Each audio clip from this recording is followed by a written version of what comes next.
بسم اللہ الرحمن الرحیم یا ایہا الذین آمنوا اتقوا اللہ ولتنظر نفس ما قدمت لغد واتقوا اللہ ان اللہ خبیر بما تعملون۔ اے ایمان والو، اللہ سے ڈرتے رہو اور ہر شخص کو دیکھنا چاہیے کہ اس نے کل یعنی آخرت کے لیے کیا سامان بھیجا ہے، اور ہم پھر کہتے ہیں کہ اللہ سے ڈرتے رہو، بے شک اللہ تمہارے سب اعمال سے خبردار ہے۔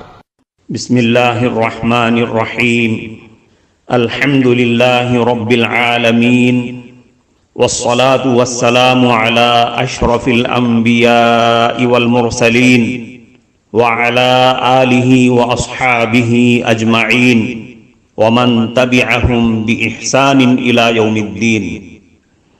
قابل صد احترام حضرات شائقین و شائقات سچا پیغام، السلام علیکم ورحمۃ اللہ وبرکاتہ۔ آج کی محفل میراث النبی کے نورانی پروگرام میں آپ کا استقبال ہے۔ اہلا و سہلا مرحبا۔ ہم آپ تمام حضرات و مستورات کا خیر مقدم کرتے ہیں۔ محترم حضرات و خواتین، تعلیم کا آغاز ہو رہا ہے۔ سب سے پہلے آداب تعلیم کا لحاظ کرتے ہوئے تعلیم کی طرف متوجہ ہو جائیں۔ پورے دھیان سے سننا، عمل کی نیت سے سننا اور تبلیغ کی نیت سے سننا، یعنی سنی ہوئی باتیں دوسروں تک پہنچانے کے جذبے سے سننا۔ چند خاص آداب تعلیم ہیں، امید ہے کہ آپ حضرات ان آداب کا ضرور خیال رکھیں گے۔ جزاکم اللہ۔ بسم اللہ الرحمن الرحیم۔ ایمان سیکھنے کا دوسرا ذریعہ۔ ایمان سیکھنے کا دوسرا ذریعہ انبیاء کرام کے واقعات ہیں۔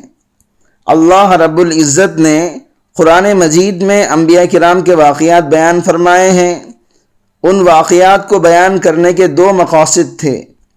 ایک تو یہ کہ ایمان والے ان واقعات سے سبق سیکھیں، اور دوسرا یہ کہ اللہ کے پیارے حبیب صلی اللہ علیہ وسلم کو تسلی بھی ہو جائے، دل کو سکون اور اطمینان ہو جائے، کیونکہ کفار کی باتوں سے آپ صلی اللہ علیہ وسلم کا دل غمزدہ ہو جاتا تھا۔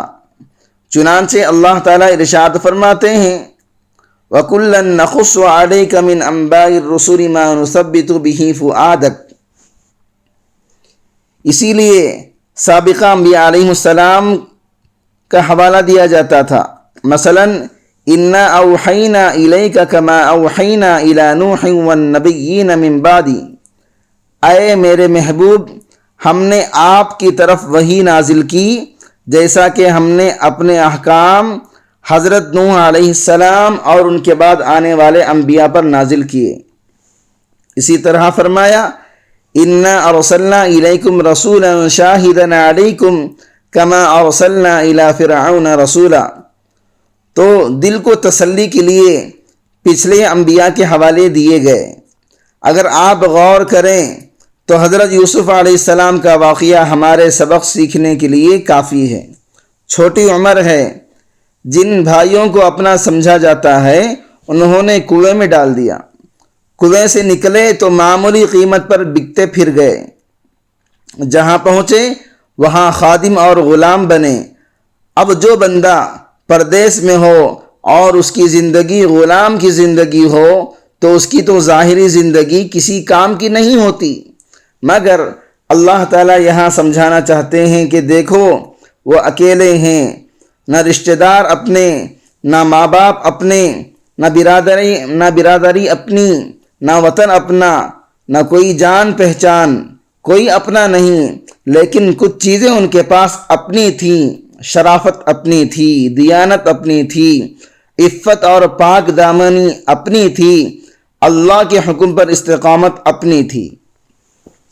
جب انہوں نے ان صفات کے ساتھ زندگی گزاری تو نتیجہ یہ نکلا جہاں تھے وہیں کے وزیر خزانہ بن گئے، بے تاج بادشاہ بن گئے، خزانوں کے مالک بن گئے۔ خود بادشاہ نے بلا کر اپنی بادشاہی ان کے حوالے کر دی۔ ایک وقت تھا کہ غلام ہیں اور بازاروں میں بک رہے ہیں، اور ایک وقت تھا کہ بادشاہ بن کر بیٹھ گئے۔ تو ان کو بادشاہ کس نے بنایا؟ اسباب نے نہیں بنایا، بلکہ صفات نے بنایا ہے، اللہ کی رحمت نے بنایا ہے۔ یہی سبق دینا مقصود تھا۔ لوگوں، تم اسباب کے پیچھے بھاگتے پھرتے ہو، زندگی برباد کر بیٹھتے ہو۔ تم اپنے اندر صفات پیدا کرو اور ایمان کو چمکاؤ، پھر ان صفات کے صدقے اللہ تعالیٰ وقت کے تاج تمہارے قدموں میں ڈال دیں گے۔ سیدنا یوسف علیہ السلام اپنے دربار میں بیٹھے ہیں، بھائی غلہ لینے کے لیے آئے۔ جب وہ داخل ہوئے اور انہوں نے بادشاہ کو بیٹھے دیکھا تو انہوں نے سمجھا یہ عزیز مصر ہے، چنانچہ کہنے لگے یا ایھا العزیز مسنا واہلنا الضر وجئنا ببضاعۃ مزجاۃ فاوف لنا الکیل وتصدق علینا ان اللہ یجزی المتصدقین۔ اے عزیز مصر، ہمیں اور ہمارے اہل خانہ کو تنگ دستی نے بے حال کر دیا، اور ہم قیمت بھی اتنی لائے ہیں جو پوری نہیں۔ ہمیں غلہ پورا دے دیجئے، آپ ہمارے اوپر صدقہ اور خیرات کر دیں، بے شک اللہ صدقہ دینے والوں کو اچھا بدلہ دیتا ہے۔ اب بھائی بھکاریوں کی طرح بھیک مانگ رہے تھے کہ ہمارے اوپر صدقہ خیرات کر دیں۔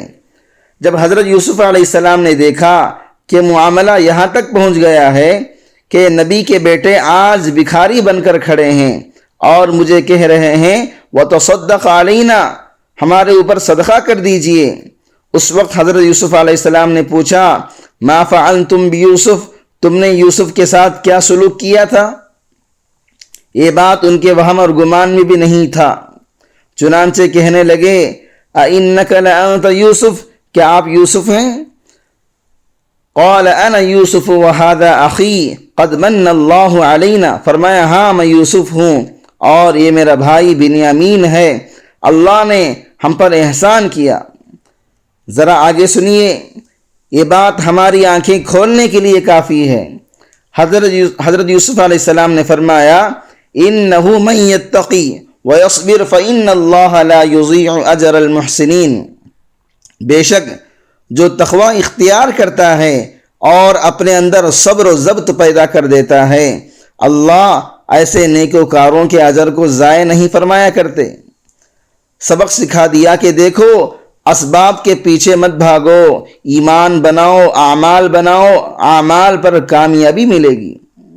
محترم ناظرین کرام، اس دینی اور ایمانی بیان کو سننے کے دوران ہی اس کو لائک کر دیجئے اور شیئر بھی کر دیجئے تاکہ دوسرے بھی اس سے فائدہ اٹھا سکیں۔ اللہ آپ کو جزائے خیر عطا فرمائے۔